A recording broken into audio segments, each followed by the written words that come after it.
Bonjour, le sujet d'aujourd'hui est autour de la migration des oiseaux. Donc, en premier lieu, on va voir la cause de la migration. En deuxième lieu, on va voir information autour des oiseaux. En troisième lieu, on va voir le système interne d'orientation chez les oiseaux.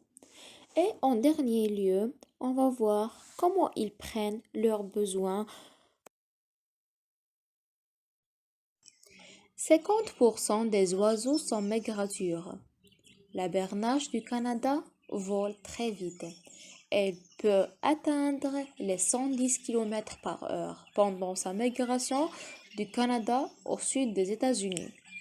L'oie à tête barrée vole en eau. Elle peut atteindre les 9 km d'altitude. Elle pourrait presque croiser les avions qui traversent la chaîne de l'Himalaya, mais le record mondial de la migration le plus longue revient à la remarquable sterne arctique.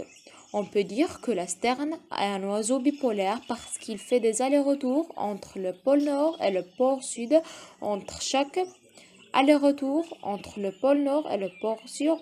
été. Au cours de ses 30 vies à voler d'un pôle à l'autre, le sterne arctique parcourt plus de 1 600 000 km. Ce n'est pas rien. Prendre des vacances sous le soleil. En réalité, ce n'est pas le froid qui pousse les oiseaux à partir. Leurs plumes leur permettra de supporter. Ils fuient la manque des ressources alimentaires qui survivent l'hiver. Ils vont chercher ailleurs de quoi manger. La migration n'a rien à voir avec les vacances. En automne, c'est une expédition éprouvante qui commence les jours. La température et la cherté du soleil diminue.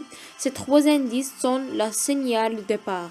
Comme pour une compétition, les oiseaux se préparent avant la migration. Ils mangent beaucoup pour pouvoir voler longtemps, parfois sans arrêter.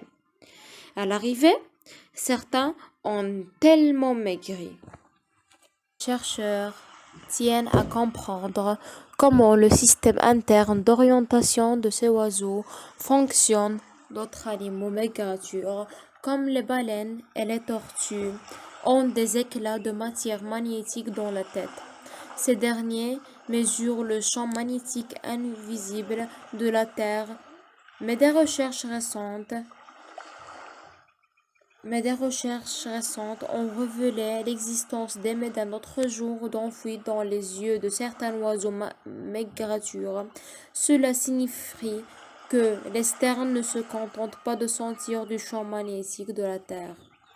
Ils le voient par une protéine unique contenue dans l'œil de l'oiseau, créée de minuscules particules qui tournent dans le sens des aiguilles d'une montre ou dans le sens inverse en fonction de la direction qui prend le champ magnétique de la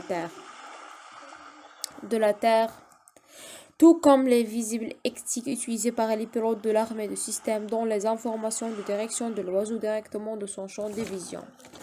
Ça veut donner quelque chose comme ça, un arc de lumière qui indique l'oiseau s'il va vers le nord ou vers le sud.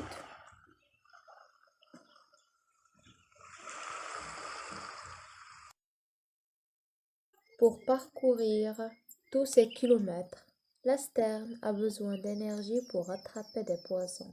Elle se glisse dans les courants d'air et se laisse planter. Une fois qu'il a repéré sa proie, ni une ni deux, il plonge 30 mètres très plus bas dans les eaux glacées. Merci pour votre attention.